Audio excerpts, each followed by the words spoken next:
নইলে এটা খাওয়া বাদ দিলে তো এটা নিরসন হবে না। এখানে যৌক্তিক আলোচনা করতে হবে। একটা পণ্য ভ্যাট বাড়ানোর আগেও মানুষের ক্রয় ক্ষমতা দেখতে হবে। আমাকে এখন আপনি বাদ দিতে বলছেন, আমি কি সিগারেট আমদানি করছি নাকি?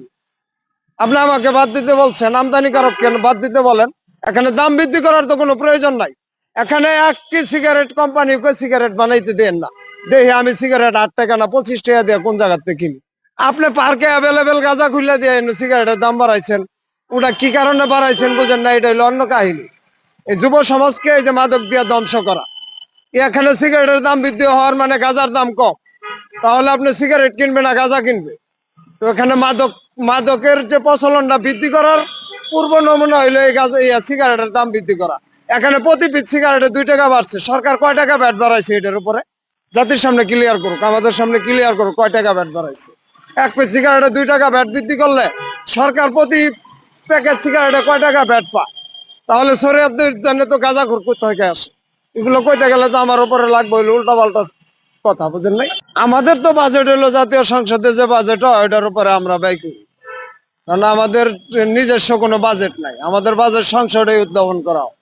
এই যে এবারও একটা বাজেট হবে, হয়তো 8 লাখের উপরও হবে। তো আমরা যে সিগারেট খাই এটা 8 টাকা অলরেডি হয়ে গেছে। আপনি দেখেন যে আমাদের বাজেটের মাত্রা, সংসদের ওই বাজেটের মাত্রা আর আমাদের বাজেটের মাত্রাটা মিল হয়েছে কিনা। ওটা 8 লাখের উপরে হবে বাজেট, আর আমাদের সিগারেটের প্রতি পিস 8 টাকা হয়ে গেছে। অলরেডি আমাদের বাজেট চালু হয়ে গেছে। কথা কি কইছি বুঝছেন? তা আমাদের বাজেটের উপরে যে ব্যয় পড়বে না আপনি বুঝতেছেন না। 1 কাপ চা 10 টাকা, ওই দোকানদার ফুটপাতের দোকানদার ও 2 টাকা ঘর ভাড়া দেয় না, হ্যাঁ ও 10 টাকাই নেয়। ওই যে 30,000 টাকা ভাড়া দেয়, হ্যাঁ ও 10 টাকাই নেয়। হ্যাঁ আপনার ঘটনাটা বুঝতেছেন না। এই জায়গায় দেশে তো কোনো আইন নাই, এটা হইলো এক মাপের দেশ। এটা হইলো কি এক মাপের দেশ।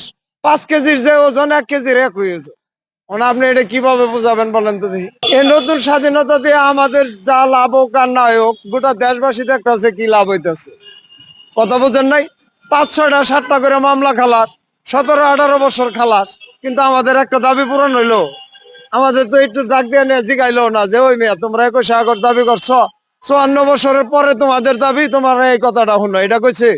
তো 17 বছরের আগেরটা খালাস হয়ে গেছে, আমি বিপদে পড়বো?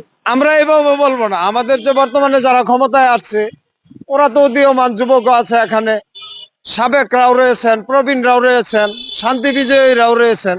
কিন্তু আমরা দেখতেছি কি যে এটা সব মিলাইয়া একটা শ্রেণীকে বাদ দেওয়ার পায় তারা, সেটা হলো এই রিক্সা চালক। এদেরকে বাদ দেওয়ার যে একটা পরিকল্পনা, এটাই করা হইতেছে। কিন্তু এবারে এই সাথে একমত তারা এই চ্যানেলের সাথে যুক্ত হতে পারেন, অবশ্যই কমেন্টে জানাই যাবেন যারা যারা আমার সাথে একমত। ধন্যবাদ, ভালো থাকবেন সবাই, আল্লাহ হাফেজ।